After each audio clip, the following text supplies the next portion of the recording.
Oh, my dear millennials. You all had high hopes that 2023 was going to be your year to finally buy a home. But do you have to wait a little bit longer now? The cost of high rents have caused 39% of you to move back home with mom and dad. Look, I get that. It's expensive. What's gone on the past 2 years is just it's insane. And interest rates have come back down since their peak in September at 7%. But that brought back bidding wars. Ah, I knew it. I knew this would happen. So now what? What does one have to do to move out of mom and dad's basement? Well, I'm going to talk to you about that today. I have a couple of strategies for you. This generation's getting beat up, guys. We have to come up with some answers here for them because this is just getting out of control. Let's get started.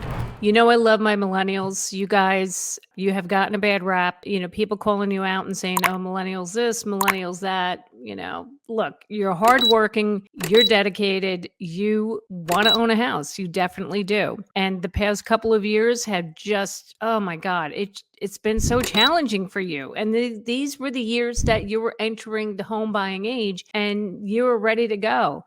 But then that pandemic hit and just it all went awry.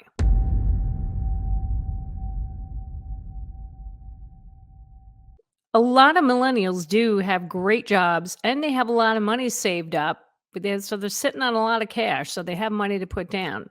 But then there were a lot who just could not afford these high rents these past couple of years and they had to move back home with mom and dad. And that was for the sole purpose of saving money so they can put money down to be able to afford a home. Some millennials even still rely on their parents to help them with some of their bills, like their insurance, their car payments, credit card bills, things like that.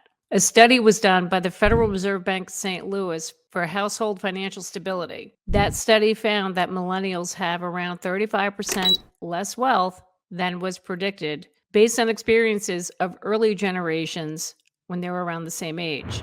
So now they have 35% less wealth. So now that's delaying them in their major life milestones, such as getting married. They're all getting married later, or they're having kids later, or they're not even having kids at all. This generation has definitely taken a beating, and it kills me to see that they haven't been able to live out the life that they thought they were going to have when they became an adult. Redfin's CEO Kelman was recently quoted on a podcast, and he was warning that millennials could become the roommate generation. Really? You what? So he's suggesting that they will forever be roommates because they can't afford to pay the rent on their own. So they're always going to need to live with somebody to be able to keep a roof over their heads. Well, I don't find that very reassuring. And right now, millennials make up majority of the first-time buyers. They entered the market back in 2020, and they're still out there, still waiting on the sidelines. A lot of them still haven't been able to buy a house yet. And right now, home buying sentiment is at an all-time low. So you can see why the millennials are feeling the pain. A lot of them feel like they're not going to be able to get a house at all. Now, Kelman went on to say in this podcast that the only solution to this problem to help the millennials is that the prices need to come down.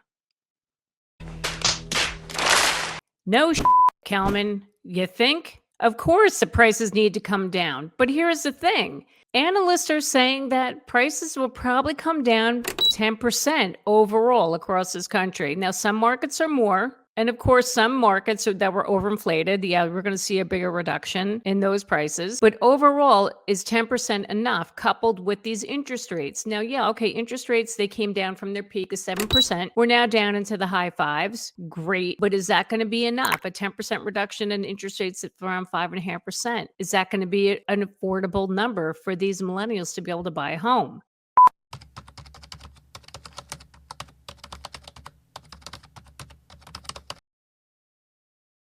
On the other side, hearing about these prices coming down, it's scaring the sellers. The sellers are nervous now. The demand isn't there and the prices are coming down. So why am I going to sell my house? So Kelman went on to say in his podcast that it's time to make room for the next generation of home buyers. So basically suck it up.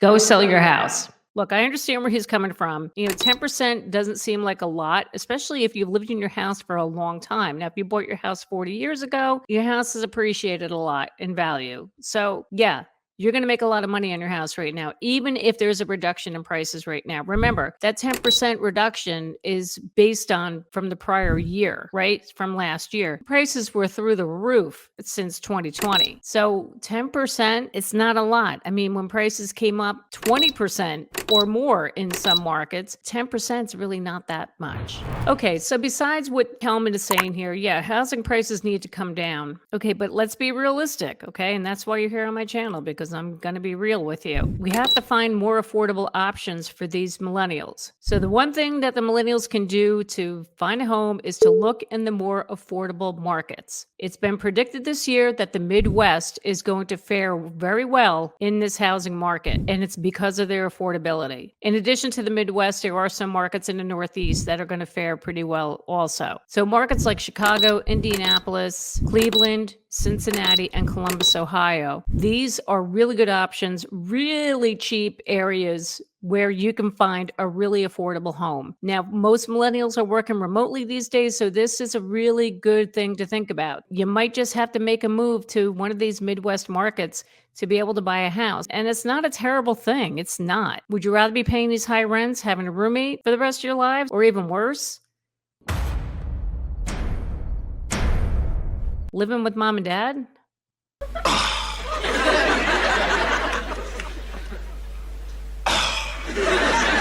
Now, you also have options in those markets that were overinflated and have seen huge price reductions. Now, we're talking about Austin, Phoenix, Boise, Idaho. Those markets have come down a lot in price. So that's another option for you to take a look at to see if you can secure a good deal right now. Now, another important thing you millennials need to focus on is that credit score. Now, one of the big things is you guys have been saddled with a ton of student loan debt. I get it. Like, a college education is important, but dear God, the student loan debt that some of you all have incurred, I don't know how you're doing it. If you had to move back home to live with mom and dad, make sure that not only are you saving money, but you're also putting money towards those credit card bills to increase your credit score, because the better the credit score you have, the better interest rate you'll get on your mortgage.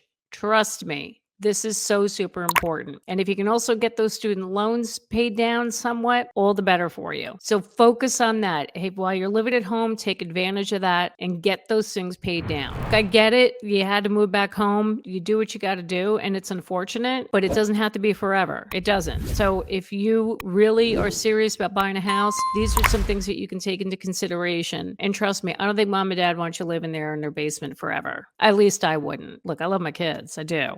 Love them a lot, but there comes a point you got to move on. You just got to take off and become an adult. That's right. Hey, if you want to learn about the most affordable places to live in the United States, you can check out this video I did a couple weeks ago right here. That will give you more information about those markets that I had just mentioned before. Thank you so much for watching me today to get your dose of real estate reality. My name is Jackie Baker, and I will see you next time.